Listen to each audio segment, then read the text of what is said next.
বুদ্ধির ঝাঁপি পর্ব 199তে আপনাকে স্বাগত বন্ধু। এখানে 3টে ঘরে 3টে ছবি আছে এবং একটা ঘর ফাঁকা আছে। 1, 2, 3 পরপর 3টে ছবি থেকে একটা করে অক্ষর নিয়ে একটা অর্থপূর্ণ শব্দ বানাতে হবে, যেটা বসবে চতুর্থ ঘরটায়, যা আপনি নিশ্চয়ই পারবেন। আপনি ভাবার জন্যে 20 সেকেন্ড সময় পাবেন। তারপর আপনি আপনার উত্তর কমেন্ট বক্সে লিখে দিন।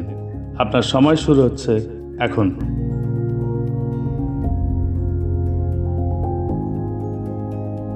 এইরকম আরও ধাঁধা পেতে আমার ফেসবুক পেজটা ফলো দিয়ে রাখুন এবং আইবি ক্রিয়েশনস ইউটিউব চ্যানেলটা সাবস্ক্রাইব করে রাখুন। এই পর্বের সঠিক উত্তর আগামী পর্বে জানিয়ে দেওয়া হবে।